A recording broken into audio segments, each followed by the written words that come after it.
conversation as part of the ATL Education Expo. I'm here with a good friend, Jess Burney, who is a manager of teacher leadership development with Teach for America. She's also an independent education consultant and, of course, a former teacher and I believe instructional coach from right here in Metro Atlanta.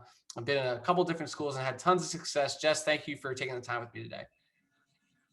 Thank you for having me, Ian. So good to talk to you again.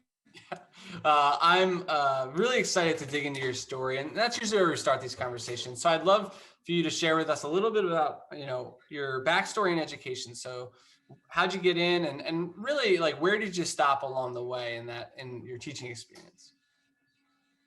Okay, cool. So yeah, 2008, walking on campus, saw a wonderful person, Laura Newman. She approached, I guess I want to say she had like a booth, but at either rate, she recruited me to Teach for America. And I wasn't really sure what I wanted to do post bachelor. So I said, okay, I'll do this. I have a heart for it. I started tutoring, and then I became a teacher. And I was like, I'm for sure just going to do 2 years and leave. And in the process, I got my master's. I became a math specialist and stayed for another 10 years. But along the way, I designed some curriculum for some e-learning companies. I have tutored. I've worked with a plethora of companies, even with Teach for America, helping to certify new teachers. And then currently, I work now on the regional staff here, training and supporting our first and second year core members. Gotcha. Where did you go to undergrad? And I went to Emory. So you're I didn't even know that. What am I? You didn't know it was an eagle. Ian. I'm sorry. Yeah. We bonded over that. We are Eagles, okay? Even though we don't have a team or anything to really be. Yeah, all right. Emory. Awesome. Okay, you went to Emory. What were you thinking about doing before TFA snagged you? What'd you study? I actually wanted to become a counselor. So I wanted to become a counselor and focus specifically in childhood therapy and trauma. So. Gotcha. Okay. And so you kind of, in your brief history just then, you really glossed over the classroom teacher part. And I'm not going to let you do that because I also know how successful of a teacher you were. So you were a math teacher. Tell me, what districts did you work in here in Atlanta? And also what grade levels did you teach? Okay. Yeah. Thank you. So I actually taught in Atlanta Public Schools first. That was my, what do we call that? Placement school, was Ushakaya Heights. And I taught there for about 4 years. From there, designed some curriculum for an e-learning company called Moby Max, and worked from home for a little bit. And then I went back into the school system in DeKalb County, where I was an instructional math support specialist. And so I actually designed a program where I worked with students from kindergarten through 5th grade, providing additional instructional support as the data showed that students needed it. And we did. We saw great success with that program. It still kind of lives and breathes. But my first 2 years, we had like 90-something% growth with all of our students. There's standardized testing. So yeah, that is What was so special? So this was a program that you designed for other teachers or that you yourself did, or both? So it was in conjunction with teachers. So myself and the admin at that particular school, I would pull a group of no more than about 18 students from each grade level and bring them into my tech room. I was like the tech guru. So I had iPads for each student. They also had their own manipulative kits. And so really just working with them with hands-on projects. We did a lot of project-based learning. So a store, them actually building and constructing things, but they had to use mathematics in order to do so. And then also attending to students' fluency. That was a big piece for me too. So it was, them applying problem-solving skills and then also making sure they were extremely fluent with their facts. So these were subgroups of students from each grade level? Yeah. Were they the students, were they just random students or were they students at particular level? No, so it was so each grade level we would test them using I want to say STAR math, and basically based on where their rankings fell, also what other supports they were getting within the school, whether they were like EIP or had any type of special needs. And then also thinking about what would be best for the students, because I was like a special class. So I made my class fun by being like, as the students called me, they thought I was like the iPad lady or like the project lady. They would come out with projects, but I understood I'm influencing, mathematics at this particular school. But then I also on Fridays would plan with each grade level and like address whatever gaps the data showed. So I stayed kind of like a couple of weeks behind most of the instruction. And so we would use like in the moment test data and say, okay, this is what this grade level needs to kind of review again. Or, these are some of the issues that we're seeing the students are having. And then I would address them in my class that Monday through Thursday. Gotcha. So you said there was, it sounds like, I don't know, maybe you worked with 70 to 100 students or like 60 to 100? There were about 100 and I want to say a total of 180. Sometimes they would switch each semester. So and about 180. What was the, you mentioned, I think it was 90% was a number you mentioned.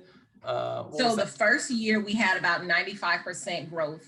And that is students like from the beginning of the year, them growing in their math instructional components. And we looked across each domain. So algebra thinking, numbers and operations, base 10, fractions, measurement and data. And so I would track each one of those domains and the standards as how students progressed. Yeah.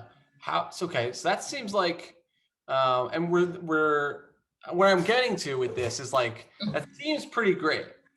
And I want to understand like how that worked. And then was it something that people started trying elsewhere or not? But I just want to make sure I understand the situation first and foremost. Were a lot of the students, because one of the things I think that teachers realize here in Atlanta and a lot of urban centers generally is that, you might teach third grade, or I taught ninth grade, but you have students at all kinds of grade levels, right? Exactly. And you were teaching multiple grade levels in and of itself. And so, I imagine that some kids were coming in behind, some kids were maybe advanced, et cetera. Go ahead. Yeah, no. So like all of the students were behind. Sorry, if that wasn't very clear. Yeah, all of them were behind, with the exception of probably the kindergartners. But we did look at their pre-K data to say, okay, these are the students who may not have mastered like basic counting skills, or they may have skipped pre-K, right? So it's like, what skills would they need to be a successful kindergarten student? Same thing with first grade. So, and then once we got to like the second graders, most of them were about a year or two behind. So yeah, I did have to really work to fill in gaps. And I had a great teaching assistant, so I did not do it by myself. Of course.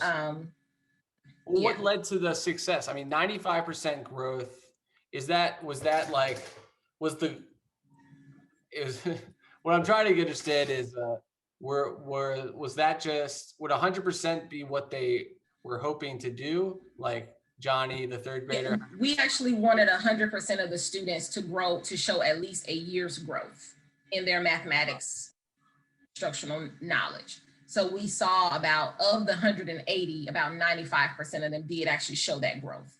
All of the students grew, right? So all students, but you had some who grew 2 or more grade levels, but everybody we wanted to at least have about a year and a half, like 1.5 years growth in their mathematics skills. Okay. Yeah, perfect. That makes a lot of sense. Okay. So why was this so successful? And why are we not doing it? I think it was, well, that's the thing. So I think one, it was successful, the use of technology. I am a huge tech guru in any space that I go. I'm like, wait a minute, technology is the future. It needs to be in children's hands. And so that in children's hands, I was very selective with the apps that they were using. Again, really big on fluency. So we did those drills, but each iPad had like the apps. They were doing hands-on drawings, and then of course taking some of those things and actually creating them. So project-based learning was embedded in each unit because I did units of study per grade level. So that, and then I also think the most impactful part was that I planned with teachers each week. So I would go to their planning and say, hey, this is what I'm noticing with these students. What is the data telling us? So everything was data informed. Everything I did was data driven. Got it. Where was the data coming from? Made the difference. Yeah. The data was coming from, we used a combination of STAR Math. So that was it wasn't like a curriculum, but it was it's an assessment tool that the school used, as well. This was before iReady. Yeah. Similar to iReady. And what else did we use? Oh, I also gave them many like project assessments, but where we saw the growth was with, it's not even used now. CCRPI. I want to say that's the name of it. College and Career Readiness Index Profile. Yeah, sure. But that's what I was like, I hope I'm not messing those. Well, everybody knows. Nobody knows what it actually means or what it's about. Yeah, but basically that we use that to also measure growth too. Got it. Okay, so it sounds like it was a combination of actual consistent collaboration with teachers, using data consistently from what sounds like a fairly reliable or at least consistent data source, right? Yes. And the last part is this like multi-sensory approach where you kind of made use of a lot of different tools, and it sounds like the kids really engaged with the content in multiple different ways. Yes.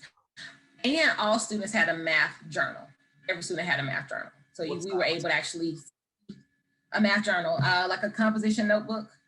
Right, I understand what a journal is. what would they put? Yeah, sorry.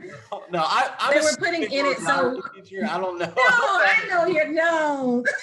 I would never say that. I would never say it out loud. No,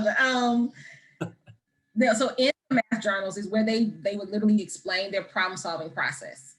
Sometimes it would be through prompts. I use this program, it was called K5 Teaching Mathematics, cognitively guided instruction. So letting students do a lot of sense making. I would put a problem or a situation out there that's like real world and then let them tackle it, right? Even with kindergartners, they can solve problems in their own way versus like telling them this is how you add this. No, if Ian had two purple crayons and Jessica had 5, right. How many crayons are in the box? And like draw it out using words, numbers, and symbols to explain how they solved it. So. Okay, so this was going really well, obviously, and why is that this sort of like, I don't know if it was the culture at school. What do you attribute to the success you guys had, and why? Because obviously people are still struggling to find success in the classroom, right? And there's and there's all kinds of reasons for it. One of the themes that's come out of these conversations is that it's very rarely the people as much as it is the structures, and how those structures kind of erode trust and erode motivation and impede on collaboration and stuff. But I want to know, what was the secret here, and what lessons might somebody learn if they're, at a different school or working with the same level of kids? I think probably the biggest thing, the principal, the admin team I had at the time, they really trusted me to create it. This was something that was an addition, right? Like I took all the time, like I was specials, but for math. So I really had to get students to buy in and make my class like really interactive and special.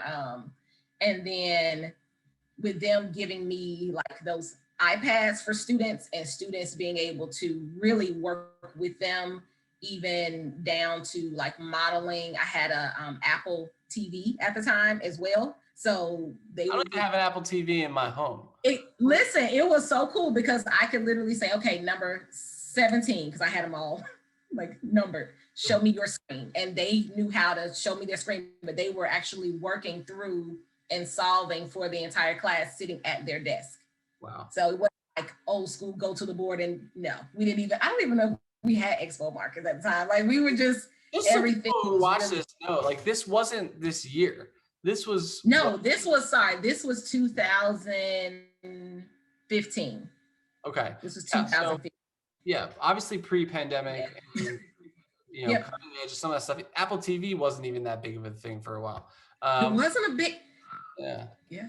It actually led me how you arrived at that moment and method, and then what could we be doing? Yeah, I think what helped me is because I had just come from working from home, and so actually designing curriculum for this e-learning company and making sure everything could compute to iPads, right? And I was informing a lot of apps and like writing questions and things like that. So I'm like, hey, if I can have this, I didn't want laptops because I needed something that was like really quickly accessible, and I wanted students to be able to write on things. They had stylus. Yeah. Like I made it a big deal for them to be able to come to my class. Like other students would be jealous. Yeah. But essentially, the entire idea for me was technology made stuff easier for just, like you said, for structure purposes, right? I had everything numbered, everything was color coded, for apps for kindergarten, for first. So even if a student per se was a fifth grader, but they were really needing some support with some third grade skills, then they knew, and like we knew, because they also track their own data. Got that piece. One day I am going to write this down. It'll probably become a book. But students track their data by standard. And that was in collaboration with their teachers. And so then when they would come in and say, oh, I still need to work on 3 NBT5, right? Based on what Star Math showed or the test that their teacher had given them or pre-assessment, they were able to go specifically where they needed to be in whatever the apps were. I can't tell you offhand, I use so many. Well, this is so here's what I noticed from you recounting the story is two things. The first, I'd like to talk about each of them just for a second. The first is that you said multiple times, like, I wanted to make my class a place where like kids wanted to go and other kids would be jealous that they weren't in there, right? And and it sounds a little like there's something that sounds a little weird about that, but at the same time, we were just having this conversation with somebody else. So much time we try to figure out like how can we make school like less boring, but you could, if you approach it from a positive standpoint, how can you make school compelling? How can you make it be a place you want to be, right? And so what do you think that was a critical piece of having that success with this model, was just the fact that you managed to create an atmosphere where the kids were like eager to be in there? Now, of course, they probably weren't like eager every second of every day, but not every second of every day, not all students.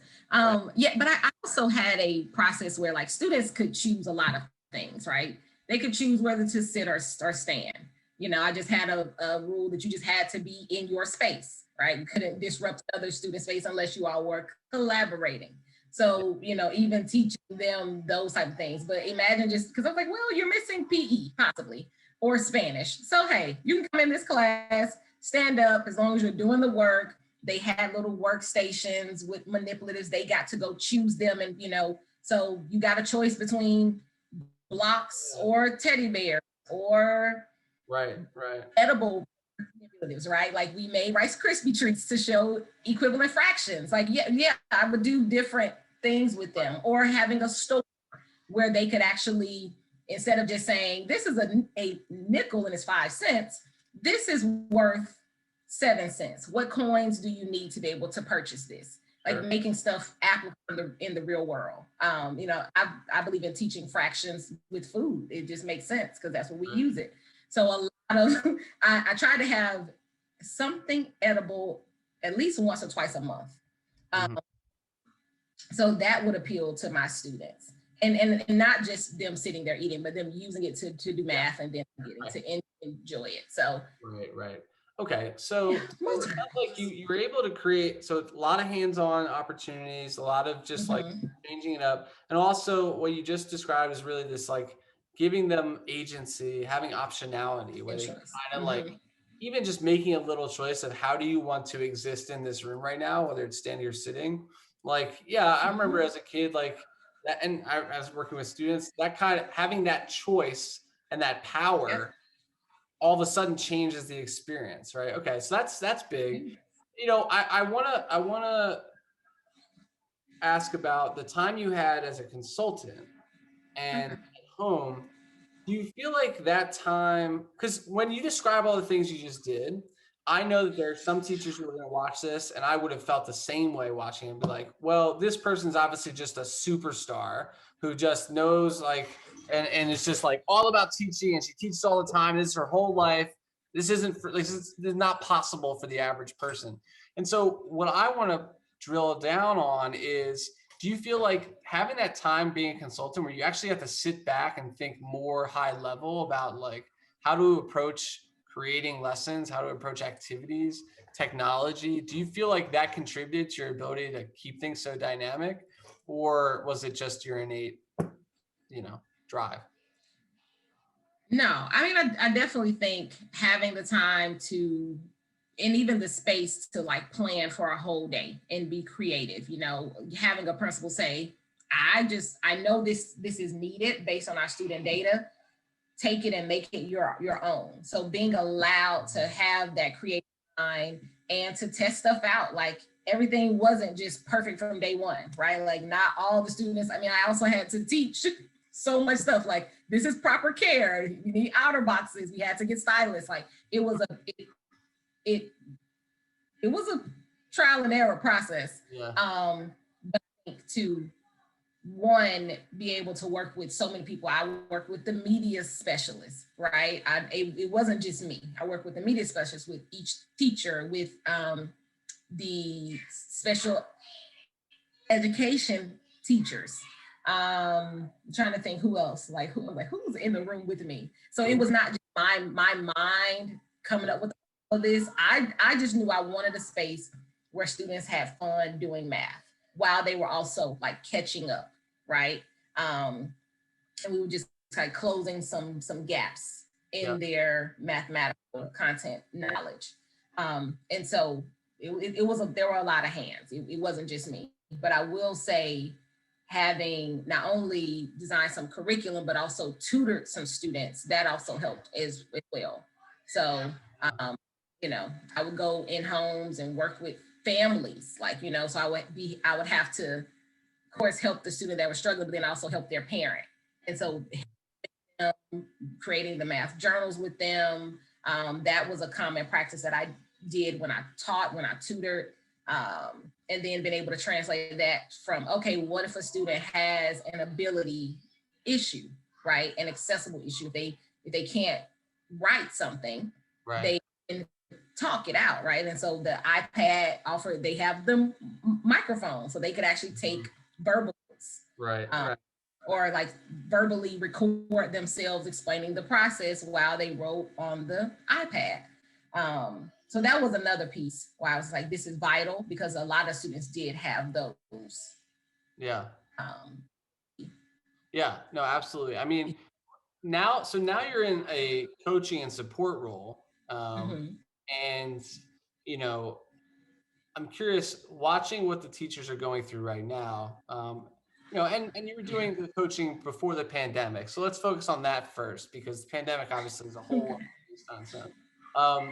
You know, watching what these teachers are doing and hearing about what their schools are like, what their colleagues might be like, what barriers are you seeing frequently come up for teachers that might prevent them from creating the atmospheres that you were able to create?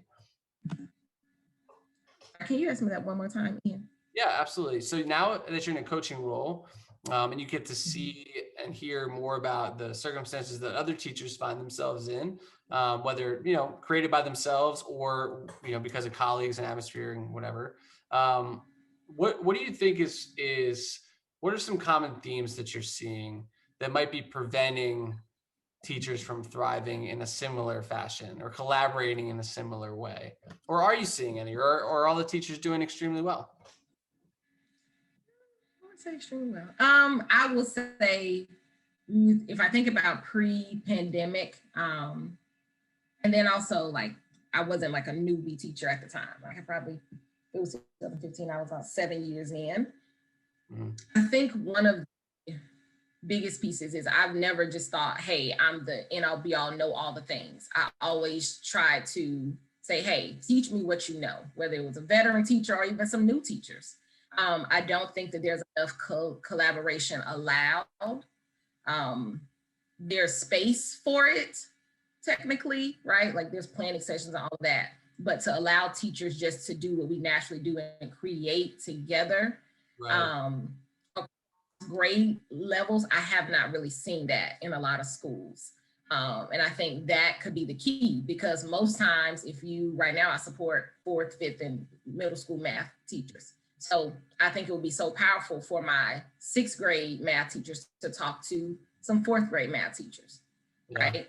And when that happened a couple of weeks ago, we had a 5th grade teacher ask a 6th grade teacher, what are some things that I need to be working on with these students to prepare them to be ready for 6th grade, knowing that they didn't finish 4th grade.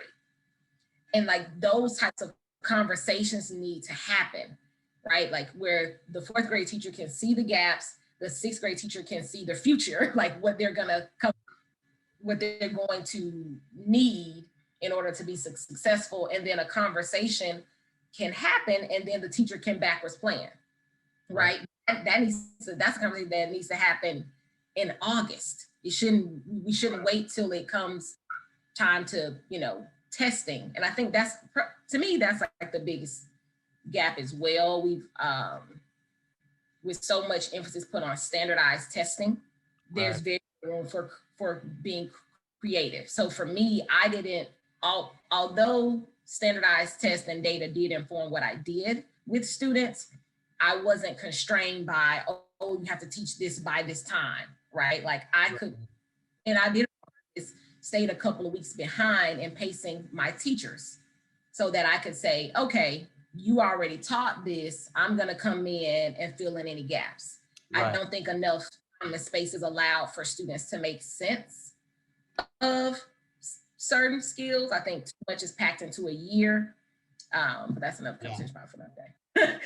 It's an important piece, right? I think because you mentioned this idea that like, sorry, I'm getting these notifications. I want these people to, I'm not here right now. I know. Listen, I can hear Slack from a mile away. I'm like, I understand. I love Slack, but man, that sound is like etched in my brain.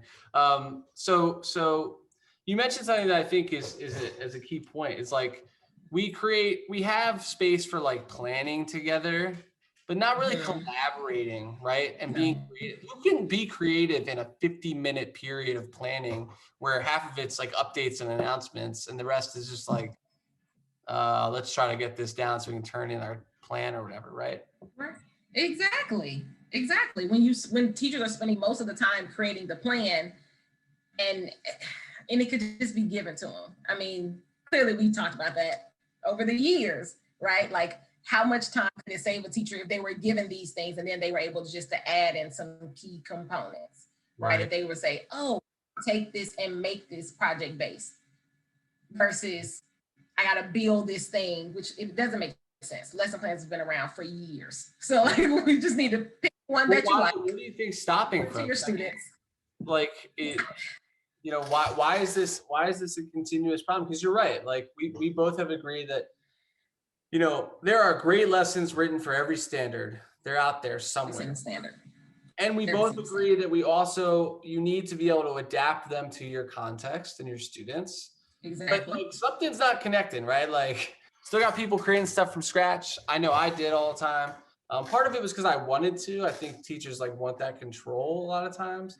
But why do you think that connection hasn't been made? Like, why are people still like rooting? I was just talking to a teacher this morning, a 1st grade teacher who, she was like, yeah, I just wish they would tell me, what they want me to do, what these standards mean, but no, I have to go figure it out. She's on a team with veterans who've been around for 20 years and administrators who've been around for as long. What's the deal here? Yeah, I think it could be two things, and this is me not knowing her, but I think one could be, I'm just wondering, how vulnerable is she? Because it may be easier for her to say things to you like, oh, they can just tell me what this standard means, but does she feel comfortable enough with those veteran teachers? Because sometimes we hail them as like, oh, I'm not worthy. Or we try to show up as, like, teachers try to show up like, I already got it, right? Like, no, be vulnerable, admit, hey, I need some support in this way. But then I also think teachers, the second piece is everybody's maybe possibly not operating in their strengths or their gifts, right? Like I have one teacher who can build any lesson in a Nearpod that you need. She's a phenomenal first year teacher. Phenomenal. Yeah. She needs to know some teaching strategies. Yes. Will she watch the videos and come up with those things? Yes. But has she supported so many people in her building it with technology? She is literally titled a guru at this point of Nearpod and has changed the trajectory of her school when you think about teaching in a virtual space. Wow. Right? I think that piece of knowing your strengths and then being vulnerable enough to say, hey, this is actually not a strength. This is what I need to improve. And then being given space and time to get that together, right? Like admin being able to say, okay, Miss So-and-so, I noticed X, Y, and Z. And you've identified this is where you want to grow. I'm going to pair you with Mr. Cohen. And it helps you, right? So it's almost, instead of it like oh, I got to work with this new girl or this older person. I hate to say, I use those words.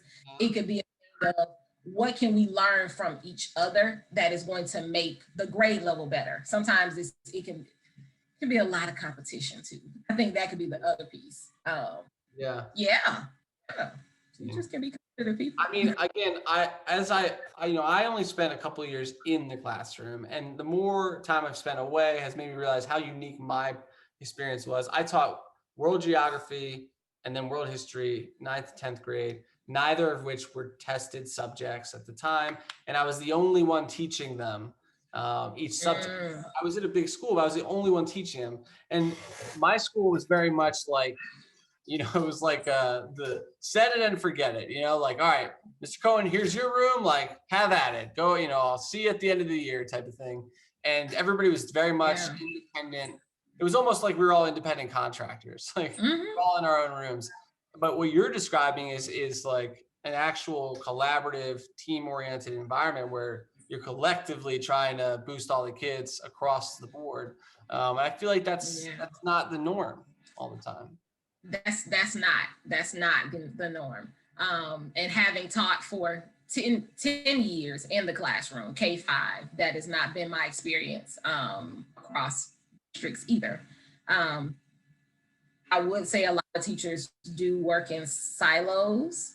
And to my point before, I think it's literally because sometimes people don't want to admit, like, there's not enough vulnerability, even with admin, right? Like, them to be able to say, like, hey, I don't know what these kids need, but I trust you as somebody who went to school, who's doing the work, who's working with them to make that decision versus coming in with outside consultants or read this article and like do this thing. And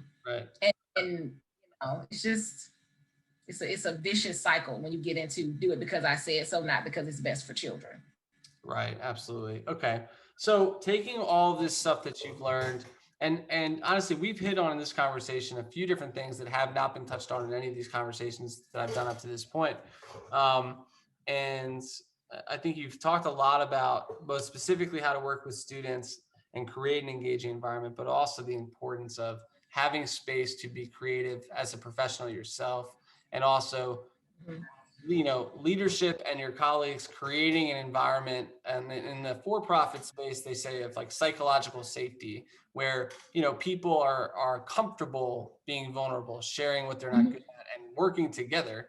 And so with those in mind, we like to close these conversations with the question about thinking ahead, great teachers, we got a backwards plan, right? So looking ahead to the year Mhm. 2050, what do you think education should look like by that time? Man, so I remember answering this question maybe about a year or so ago, and I was like, "Oh, it should look like students having a choice of whether they um, go to school like in a building or they learn from home." And then I was like, "Oh, it came true in 2020." Yes. So I don't want to Nice prediction. and have it right. However, I do think choice is huge, and so I think moving away from the traditional how we do things. Oh, I'm a third grade teacher. No, it could be a math teacher, and these are the students that show up. Recently, this teacher was just like, the students are on like a 1.5. So if we stop thinking about students being behind and we got to catch them up and like all of those things, is like this student is here. These are the standards they have mastered. These are the standards they need to. Right. And allowing students to track their own progress and truly like it being a collaborative effort. How this looks in my mind is there like huge classrooms that are pods, and it may be a collection of there's an EIP teacher, there's a special education teacher, which all teachers are special education teachers, but then just for the purposes of who's in the room, like a general ed, but they are working with smaller groups of students.